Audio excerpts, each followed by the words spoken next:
अस्सलाम वालेकुम वरहमतुल्लाहि वबरकातुहू। दोस्तों, सऊदी अरब की आज की फटाफट ताज़ा और बड़ी खबरों में आपका स्वागत है। मैं हूं साकिब मिर्ज़ा और आप देख रहे हैं गल्फ़ लाइफ हिंदी।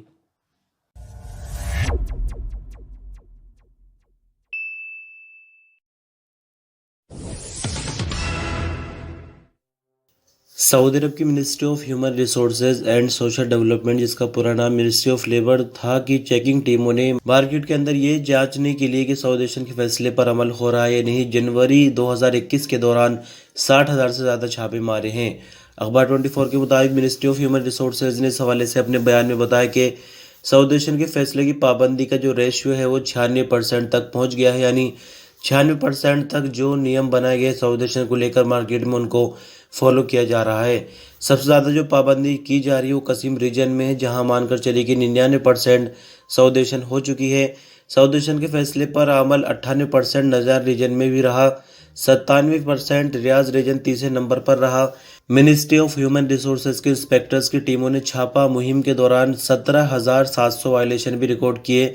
सऊदी के फैसलों पर अमल न करते हुए जहां सबसे ज़्यादा वायलेशन पकड़े गए वो मक्का मुकर्रमा है, जहां 606 वायलेशन रिकॉर्ड किए गए। रियाज रीजन में 284 वायलेशन रिकॉर्ड किए गए हैं, जो कि दूसरे नंबर पर है। साथ ही आपको बता दें कि ministry of human resources and social development ने एक बार फिर से सभी लोगों से कहा है जो मार्केट के अंदर है और सऊदी की कैटेगरी में आते हैं कि वो सऊदी के फैसलों पर पूरी तरह से अमल करें। अगर मार्केट में चेकिंग होती है और पकड़े जाते हैं तो सख्त कार्रवाई की जाएगी। इसी के साथ मिनिस्ट्री ने आम लोगों से भी अपील की है कि जहाँ के इस तरह का वायलेशन देखिए कि सऊदी वहाँ पर हो चुके हैं लेकिन उसके बाद भी अजनबी वर्कर वहाँ काम कर रहे हैं, तो उसकी शिकायत 19911 नंबर या फिर मिनिस्ट्री की एप्लीकेशन है माल रसद, यहाँ पर भी कंप्लेन की जा सकती है। अगर आप में से किसी भाई को सऊदी का लफ्ज़ समझ ना आया तो आपको बता दूं कि अजनबियों को मार्केट से हटाकर जो सऊदियों को नौकरियां रिजर्व की जा रही है उसी को सऊदी बोला जाता है। और मार्केट के अंदर कोई दुकान या शॉपिंग मॉल वाला अगर ऐसा नहीं करता तो उन पर सख्त कार्रवाई की जाती है। अरब ज्वाइंट फोर्स ने जुमे को एक दिन में हुसियों की तरफ से 2 ड्रोन और एक बैलिस्टिक मिसाइल हमले की कोशिश नाकाम बना दी है। अरब ज्वाइंट फोर्स के स्पोकमैन ब्रिगेडियर तुर्की अल मालिकी ने अपने बयान में कहा कि अरब ज्वाइंट फोर्स ने ईरान की तरफ से खबीस हुशियत पर हमले के लिए जुमे की शाम एक ड्रोन भेजा था, जिसे मंजिल पर पहुंचने से पहले हवा में ही नाकाम बना दिया गया। इसके बाद सऊदी अरब के दक्षिणी इलाके को बैलिस्टिक मिसाइल से निशाना बनाने की कोशिश की गई, लेकिन वहां भी हौसियों को कोई कामयाबी नहीं मिली। जानकारी ये भी है कि जुमा की सुबह भी हौसियों की तरफ से खमीस मुशहद पर एक हमला किया गया। बारूद से भरा हुआ ड्रोन भेजा गया था लेकिन उसमें भी उनको कोई कामयाबी नहीं मिली। यानी मानकर चलिए कि जुमे के दिन ही अगर हम बात करें बीते दिन यानी 26 फरवरी की, तो हौसियों की तरफ से सऊदी अरब पर 3 बार हमले हुए हैं लेकिन किसी भी तरह की कोई कामयाबी नहीं मिली और ना ही सऊदी अरब को जानी या माली नुकसान यानी किसी भी तरह का कोई नुकसान हुआ है। सऊदी अरब की मिनिस्ट्री ऑफ इस्लामिक अफेयर ने सऊदी अरब के 4 शहरों में और 5 नई मस्जिदों को बंद कर दिया है। इन मस्जिदों में कोरोना के नए केसों की पुष्टि हुई थी। मिनिस्ट्री ऑफ इस्लामिक अफेयर की तरफ से कहा गया है कि बीते 19 दिनों में सऊदी अरब के अलग अलग रीजन्स में 158 मस्जिदों को टेम्परेरी बंद करने के बाद उनमें से 141 मस्जिदों को सैनिटाइज और साफ सफाई करके दोबारा खोल दिया गया है। मिनिस्ट्री की तरफ से जुमा को जारी बयान में कहा गया है कि रियाज रीजन की कमिश्नरी जरमा में आने वाले 3 लोगों में कोरोना की पुष्टि हुई थी, जबकि मक्का मुकर्रमा रीजन की एक मस्जिद में 2 लोगों में कोरोना पाया गया। अलजोफ रीजन के सकाका शहर में 2 मस्जिदों में 7 कोरोना के केसों की पुष्टि हुई, जबकि बल शर्जी कमिश्नरी में एक मस्जिद में आने वाले शख्स का कोरोना टेस्ट पॉजिटिव आने पर मस्जिद को टेम्परेरी बंद किया गया था। जिन मस्जिदों में कोरोना के मरीजों की पुष्टि होती है उन्हें टेम्परेरी बंद कर दिया जाता है, लेकिन उसके बाद साफ सफाई और सैनिटाइज वगैरह करके दोबारा मस्जिदों को खोल दिया जाता है ताकि दूसरे नमाजियों के लिए मस्जिद सेफ रहे। साथ ही आपकी जानकारी के लिए बता दें कि जिस तरह से बल्दिया और दूसरे विभाग मार्केटों के अंदर SOPs के लिए चेकिंग के दौरे कर रहे हैं, तो मस्जिदों की जिम्मेदारी मिनिस्ट्री ऑफ इस्लामिक अफेयर के ऊपर है। तो मिनिस्ट्री ऑफ इस्लामिक अफेयर की टीमें लगातार सऊदी भर में मस्जिदों में चेकिंग के दौरे कर रही हैं। सऊदी मिनिस्ट्री ऑफ हेल्थ ने कहा कि सऊदी शहरी और यहाँ पर रहने वाले अजनबी बड़ी तादाद में कोरोना वैक्सीन सेंटर पहुँचने लगे हैं। ये लोग सेहती एप्लीकेशन पर रजिस्ट्रेशन कराकर जो तारीख और डेट दी जाती है उसके मुताबिक सेंटर की तरफ जा रहे हैं। अखबार 24 के मुताबिक मिनिस्ट्री ऑफ हेल्थ ने अपने बयान में कहा कि सेहती एप्लीकेशन पर रजिस्ट्रेशन कराने वालों को तारीख और वक्त इस हिसाब से जारी किया जाता है ताकि सेंटर में रश ना हो, यानी सोशल डिस्टेंसिंग वगैरह आसानी से बनी रहे और लोगों को ज़्यादा लंबा इंतज़ार भी ना करना पड़े। इसी के साथ आपको बता दें कि मिनिस्ट्री ऑफ हेल्थ ने फिर से लोगों से अपील की है कि वो वैक्सीन को लेकर किसी भी तरह का शक अपने दिमाग में ना पाले। खुद की और अपने आसपास वालों की सुरक्षा के लिए खुद को सेहत एप्लीकेशन पर रजिस्टर करने के बाद वैक्सीन लगवाए। वैक्सीन बिल्कुल सेफ है, इससे किसी भी तरह का कोई साइड इफेक्ट नहीं है। सऊदी अरब में इंस्टेंट मनी ट्रांसफ़र को लेकर एक नया सिस्टम शुरू किया गया है जिसके नाम सरी है। तो सरी ने कहा कि शनिवार 27 फरवरी को सरकारी एम्प्लॉयज़ की तनख्वाहें जारी नहीं होंगी। सब अखबार के मुताबिक ये बयान उन अफवाहों के सामने दिया गया है जिनमें दावा किया जा रहा था कि इंस्टेंट मनी ट्रांसफ़र वाले नए निज़ाम के बाद जुमे और शनिवार यानी वीकली ऑफ में भी जो वर्कर होते हैं उनको तनख्वाहें मिलने लगेंगी। अगर 27 तारीख जुमे को होगी तो ऐसे में जुमे और अगर शनिवार को होगी तो उसी दिन उन्हें तनख्वाहें मिल जाएगी। यानी कुल मिलाकर सरी सिस्टम का कहना है कि अभी जो सैलरी को लेकर है वो काम चल रहा है, सिस्टम में अपडेशन की जा रही है।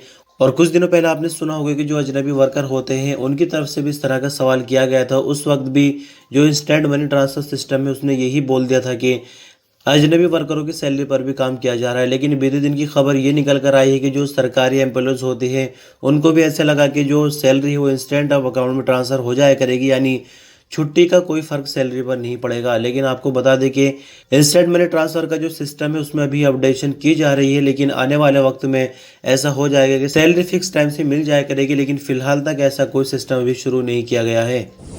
सऊदी अरब के मौसम विभाग ने शनिवार यानी 27 फरवरी के लिए मौसम का पूर्वानुमान बता दिया है। अखबार 24 के मुताबिक मौसम विभाग का कहना है कि असीर, बाहा, मक्का मुकर्रमा और मदीना मुनव्वरा के ऊपरी इलाकों में बारिश हो सकती है। बयान में आगे कहा गया है कि बारिश का सिलसिला इन जगहों से फैलकर कसीम, तबूक, अल-जौफ, नॉर्दर्न बॉर्डर, रियाज और ईस्टर्न रीजन तक फैल जाएगा। आज अखबार के मुताबिक मौसम विभाग के जानकार अबू अब्दुल रहमान अल हरबश अल सखरी ने कहा कि शनिवार 27 फरवरी सऊदी अरब के कई इलाकों में टेम्परेचर जो है वो बढ़ना शुरू हो जाएगा, लेकिन नॉर्दर्न बॉर्डर का इलाका ऐसा है जो इससे बाहर होगा।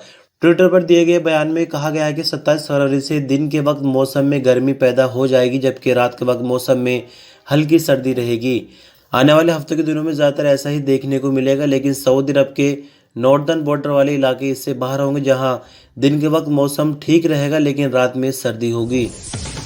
सऊदी अरब में बीते 24 घंटों के दौरान कोरोना के 346 नए मरीजों की पुष्टि हुई है, जबकि 368 नई रिकवरी भी रिकॉर्ड पर आई है।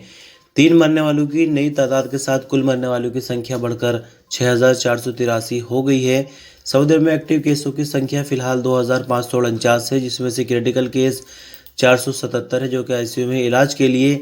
346 कोरोना के नए मरीजों की पुष्टि होने के बाद कुल मरीजों की तादाद बढ़कर अब तक 3,76,723 हो गई है, जबकि 368 नई रिकवरी रिकॉर्ड पर आने के बाद अब तक कुल रिकवरियों की संख्या बढ़कर 3,67,691 हो गई है। रियाज पुलिस के स्पोकमैन मेजर खालिद क्रेदिस का कहना है कि गैर मुल्कियों यानी अजनबी वर्करों को असलहे के दम पर लूटने वाले 4 मेंबर वाले गिरोह को गिरफ्तार कर लिया गया है। सऊदी प्रेस एजेंसी के मुताबिक रीजनल स्पोकमैन ने बताया कि रियाज पुलिस को कई अनजान लोगों की तलाश थी जिन पर कई तरह की गाड़ियों की चोरी और अजनबियों को लूटने का इल्ज़ाम था। रीजनल स्पोकमैन का आगे कहना था कि पुलिस की स्पेशल यूनिट ने मुलजिमों के बारे में तहकीकात के बाद आखिरकार उन्हें गिरफ्तार कर लिया। चारों मुलजिम सऊदी हैं जिन पर गाड़ियाँ चुराने और असलहे के जोर पर अजनबी वर्करों को लूटने के अलावा खुद को पुलिस अधिकारी बताकर और भी कई तरह की लूटमार करने का इल्ज़ाम है। गिरोह के मेंबरों से पुलिस की वर्दियां और चोरी की गई चीज़ें, नकदी वगैरह बरामद कर ली गई है जो कि उन्होंने कई वारदातों में लूटी थी। मेजर खालिद क्रेदिस का कहना था कि मुलजिमों के खिलाफ एफआईआर दर्ज कर ली गई है। उनसे ज़्यादा पूछताछ के लिए पब्लिक प्रोसिक्यूशन के हवाले कर दिया गया है, जहां पूछताछ पूरी होने के बाद केस को अदालत में पेश किया जाएगा। सऊदी अरब की राजधानी रियाज में पुलिस ने गाड़ी में पुलिस होटल लगाने वाले सऊदियों को गिरफ्तार कर लिया है। टायर स्क्रैचिंग का शौक भी किया था जिससे दूसरे लोगों की जिंदगी भी खतरे में पड़ गई थी।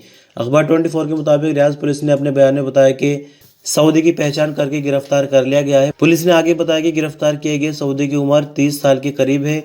मुकदमा दर्ज करके कानूनी कार्रवाई के लिए पब्लिक प्रोसिक्यूशन के हवाले कर दिया गया है। आपकी जानकारी के लिए बता दें कि सऊदी अरब में अपनी गाड़ी में पुलिस होटल लगाना और टायर स्क्रैचिंग करना दोनों ही संगीन जुर्म की कैटेगरी में आते हैं। इनमें हर एक के लिए अलग अलग सजाएं रखी गई हैं। और अंत में सऊदी कस्टम विभाग के ऑफिसरों ने दम्माम की किंग अब्दुल अजीज बंदरगाह से शराब की 1370 बोतलों की स्मगलिंग की कोशिश को नाकाम बना दिया है। अखबार 24 के मुताबिक सऊदी कस्टम ने अपने बयान में कहा कि शराब की बोतलें बहुत ही बारीकी और महारत से छिपा कर स्मगल की जा रही थी। चेकिंग कार्रवाई के दौरान शराब बरामद कर ली गई। सऊदी कस्टम विभाग ने आगे बताया कि शराब की बोतलों की स्मगलिंग की कोशिश नाकाम बनाने में ईस्टर्न रीजन पुलिस ने भी मदद की है। शराब की बोतलें वसूल करने वालों को भी गिरफ्तार कर लिया गया है। इनका ताल्लुक 2 अरब देशों से है। दोनों दम्माम में रहते हैं। तो दोस्तों, इस तरह से खबरों का सिलसिला बस यहीं तक। शुक्रिया। अल्लाह हाफिज़।